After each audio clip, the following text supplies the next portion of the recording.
ഒരു പുതിയ കിണർ കുത്തുക. ആ കിണറിൻ്റെ അടിയിൽ വെള്ളം വലിക്കാൻ വേണ്ടി ഒരു മോട്ടർ ഇരിപ്പുണ്ട്. ആ മോട്ടർ വെച്ചിരിക്കുന്നത് എവിടെയാണെന്നറിയാം? ഒരു കൊട്ടയ്ക്കകത്താണ്. മണലും മറ്റുമൊക്കെ വാരുന്ന കല്ലുമൊക്കെ വാരുന്ന കൊട്ടയ്ക്കകത്താണ്. ആ കൊട്ടയ്ക്കകത്ത് വെച്ചേക്കുന്നത് എന്തിനാ അറിയാം?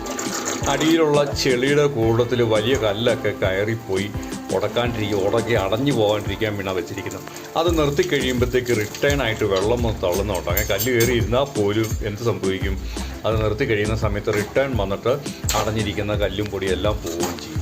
എങ്ങനെയുള്ള കൊട്ടയ്ക്കകത്ത് വെച്ചിരിക്കുന്നത് വളരെ ബുദ്ധിപരമായ രീതിയിലാണ് കൊട്ടയ്ക്കകത്ത് വെച്ചേക്കുന്നത്. ഒരു 4 ഇഞ്ചോ 3 ഇഞ്ചോ പൈപ്പൊക്കെ ആണെന്നാണ് തോന്നുന്നത്. എങ്ങനെയാണ് വെള്ളം വലിക്കുന്നത്? വെള്ളം വലിക്കുമ്പം കണ്ടോ കുഴിഞ്ഞ് നല്ല ചുഴി പോലെ കയറിപ്പോകുന്നത്. അപ്പോൾ കൊട്ടയ്ക്കകത്ത് ഇരുന്ന് കഴിഞ്ഞാൽ എന്താ ഗുണം? എന്നാ കല്ലും മണ്ണും ഒന്നും കയറിപ്പോകത്തില്ല. അതാണ് അതിൻ്റെ ഒരു ഗുണം. അതുകൊണ്ട് വളരെ വിദഗ്ധമായ രീതിയിൽ നമ്മൾ സൂപ്പർ പണിക്കാരാണ്. അവരവനെ എടുത്ത് ഒരു വള്ളിക്കൊട്ടയ്ക്കകത്ത്